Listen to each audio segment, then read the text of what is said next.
Committee গঠন করা হয়েছে। সেই কমিটির বিরুদ্ধে আপনারা জানেন। কুষ্টিয়া জেলা বিএনপির আহ্বায়ক কমিটি বাতিলের দাবিতে পদবঞ্চিতদের সংবাদ সম্মেলন। কুষ্টিয়া জেলা বিএনপির আহ্বায়ক কমিটি বাতিলের দাবিতে সংবাদ সম্মেলন করেছে জেলা বিএনপির পদবঞ্চিতরা। সংবাদ সম্মেলনে জেলা বিএনপির ত্যাগী পরীক্ষিত ও আওয়ামী সরকারের আমলে নির্যাতিত নেতাকর্মীদের ৩১ সদস্য বিশিষ্ট আহ্বায়ক কমিটিতে না রাখায় ক্ষোভ প্রকাশ করে বক্তারা বলেন, কিন্তু যখন ৩১ সদস্যের যে কমিটি দিল তখন থেকে কিন্তু আমাদের আপত্তি আছে যে ৩১ সদস্যের যে কমিটি দিছে, দেখেন একটা ছবি আমার কাছে আছে ৩১ সদস্যের কমিটির ভিতরে। ইনাকে আপনারা চেনেন কিনা জানি না, হ্যাঁ, কুদ্দুস চেয়ারম্যান নাম শুনছেন, এ দেখেন ইনার সব ছবি আছে, দেখেন কামারুলের সাথে।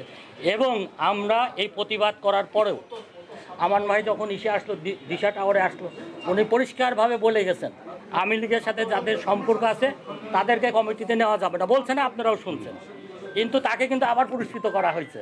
থানা কমিটি যেটা মিরপুরে দেওয়া হয়েছে সেই কমিটিতেও তাকে কিন্তু মেম্বার করা হয়েছে। তাহলে আপনারা বলেন এখন যে সেন্ট্রাল থেকে এক কথা বলছে, আমাদের নেতা এক কথা বলছে, কিন্তু তারা এমনকি পাওয়ারফুল ব্যক্তি হয়ে গেছে এই দুই ব্যক্তি, এমন তারা নাকি বিভাগেও কাউকে মানছে না, তারা সেন্ট্রালের কারোর কথাও মানছে না, মহাসচিবকে মানছে না।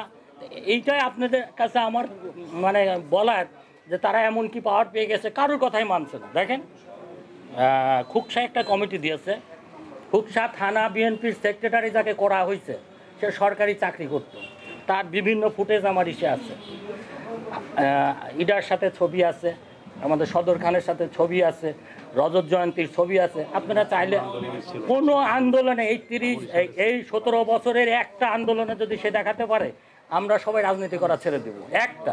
কিন্তু ওখানে দেখেন রাজু বলে আমাদের যে পৌর বিএনপির আমাদের সাথে আন্দোলন, সাবেক ছাত্রনেতা, আমাদের সাথে ঢাকা খুলনা কুমার অসুস্থ একটা ছেলে, তার পুরা পরিবার বিএনপির ছেলে, তাকে মাইনাস করে দেওয়া হয়েছে।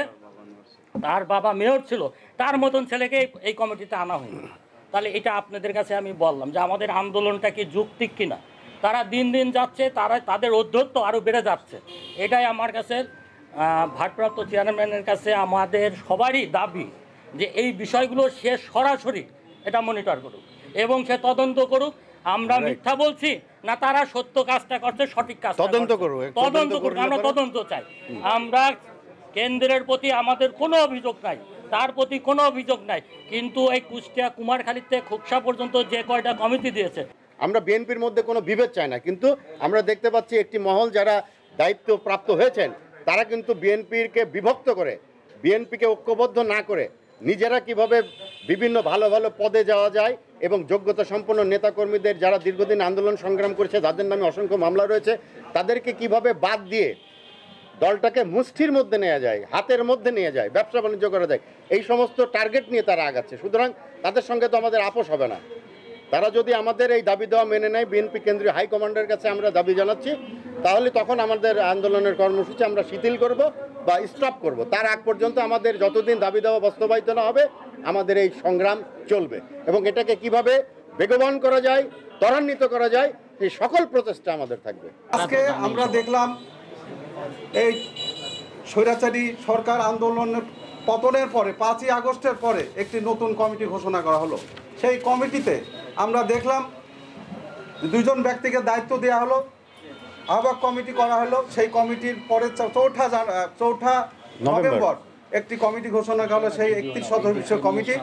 সেই কমিটিতে আমরা দেখলাম যারা ত্যাগী পরীক্ষিত, রাজনৈতিকভাবে নির্যাতিত হয়েছে, মামলা খেয়েছে, তাদের কোনো নাম সেখানে দেওয়া হয় নাই।